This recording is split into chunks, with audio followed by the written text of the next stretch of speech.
Every single summer, I see coaches make the exact same mistakes.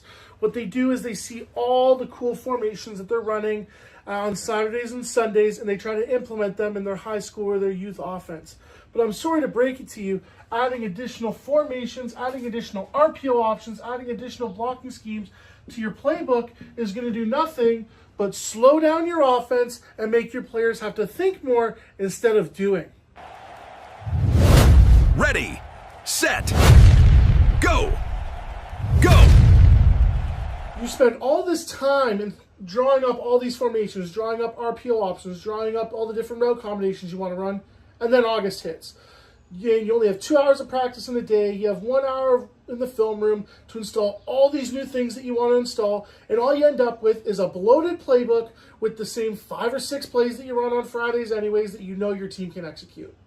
So what I'm here to do is I'm here to help you fix that. My name is Coach Dylan Sherville, and what I'm going to do today is I'm going to help you cut down your playbook by 50%. Cut it in half so your players don't have to think, they can just do, and that'll lead to more success for your team on Friday nights.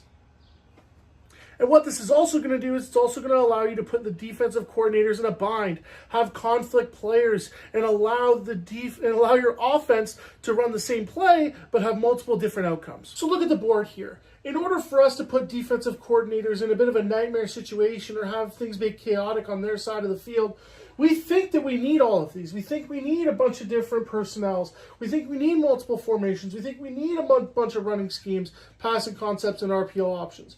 But it turns out we don't. What we do when we install all of these is all we do is overload our players with too many things that they need to remember and that they need to memorize.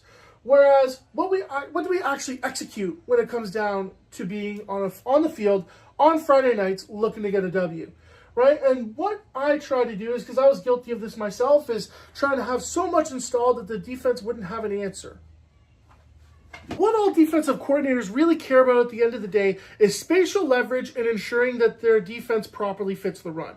So they can commit enough defenders to stopping the run while also making sure that they have spatial leverage at whatever passing concepts that the offense could throw at them.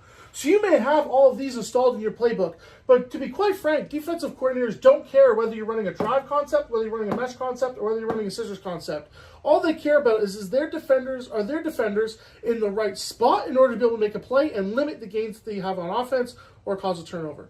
Whereas at the end of the day for offense here, what we need to consider when we're looking to add into our playbook is, does this force the defense to cover a different space on the field or a different area of grass? Or is this just adding to our vocabulary?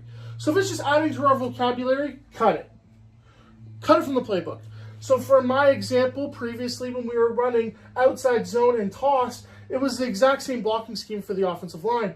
So what we simply did is we just got rid of toss. It was out of our playbook. It's not there. We're going to run it the same way as outside zone so we can have less thinking and more doing from all of our players on the field.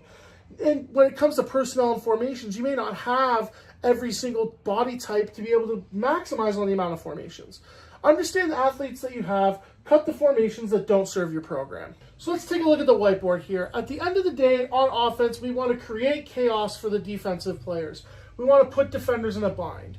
So let's say in our following example, we want to put the Sam linebacker here, in the outside linebacker, in a bind.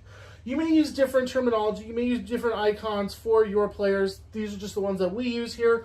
Feel free to adapt them to your playbook and what you choose to call them. So say, for example, we want to run inside zone to the boundary, as we've identified that our strength is to the right here. So we want to run inside zone to the left, which means all of our offensive linemen are going to take their inside zone steps to the left and block and go to their appropriate double teams. Some inside zone schemes have us reading the backside end. We're going to do that just for simplicity's sake here. So we're going to work up to our double teams or our potential double teams.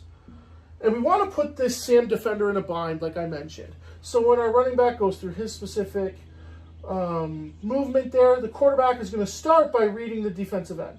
The defensive end wants to crash down inside. This gives us our first reader, putting our first defender in a bind, where the quarterback has the option to then pull the ball and look at our defender who's going to be put in a bind, which is our Sam linebacker here. Now, for simplicity's sake, again, just for the topic, we're going to imagine that this receiver is always going to run a hook, a 5-yard hook running to 7, coming back down for 5. So the same linebacker needs to make a choice. When our quarterback pulls the ball here, is he going to step down into the run fit, which then allows this receiver to be open? Or is he going to attack the receiver and allow our running back to gain 3 to 5 yards and allow us to get ahead of the sticks?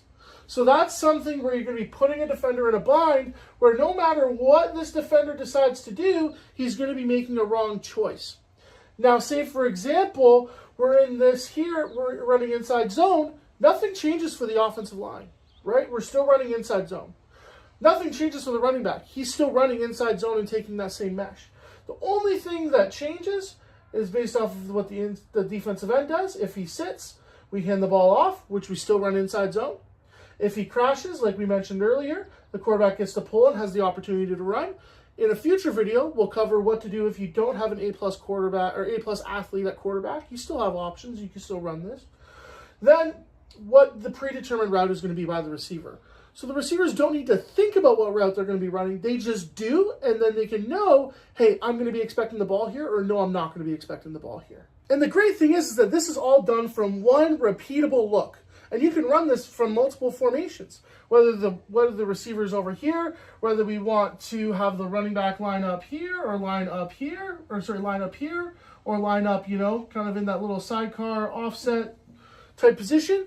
Nothing changes for our offensive line, which is keeping things simple and allowing them to understand what their assignment is and continue to play faster. If you want to have a more productive offense in November and in the fall and end up winning more games as a high school head coach or an offensive coordinator, you need to understand what your system is and how it attacks the defense. So when you're looking at it, is what's our run option? What is who's the conflict defender, and how are we going to attack them? And what are going to be our outcomes? Right? So when we're looking at this, and let's say, for example, there's a dominant defensive tackle in your conference that, Power 5 kid, going to end up playing on Sundays someday, but he's a big problem because you don't have a real answer for him physically. Let's say, for example, you want to make him the conflict defender. Let's make him make the wrong choice consistently. So imagine if we still want to run inside zone, because that's our system, right? And that's what we like to run, inside zone.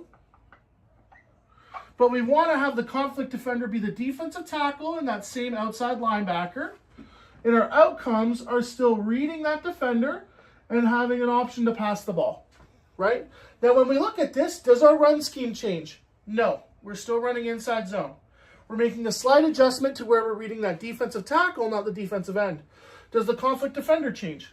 Kind of, right? So we're still reading the primary defender, but we're putting this guy in a bind, right? We're putting that apex defender in a bind. And do our outcomes change? Or do our receivers change? No, they stay the same. So instead of installing a new play in your playbook, all you need to do is make a slight adjustment. So this isn't expanding the playbook, it's just making a slight change, which is where you're going to go from having a playbook that's 300, 400, 500 pages long down to something a lot more manageable, to where your kids can play faster and have a lot more success in the fall. What this also does is it helps remove a lot of practice bottlenecks where, let's say, for example, your install time might go over because you're trying to install too much. Where you can spend more time reviewing the concepts and understanding where these things are going to be successful for you in your program, or helping your players understand, hey, we're going to option this player this week and how we're going to adjust our blocking scheme for that. Now, if you have gotten some value from this video, I would really appreciate it if you did subscribe and like the video. Also, check out the description box, as there is a link to the Coaches Lounge, which is a private Facebook group of coaches who are looking to improve their programs, whether it's offensive, defensive, special teams. There is also a lot of value there posted as well and advice on how to help you guys improve your programs, so that not only do you guys have a better experience in the fall, but your players do as well. Thank you so much for watching, and I hope you guys had an amazing time watching this video. And if there's a topic that you would like to see me cover in the future, feel free to comment down below. Thank you so much, and have a great rest of your day.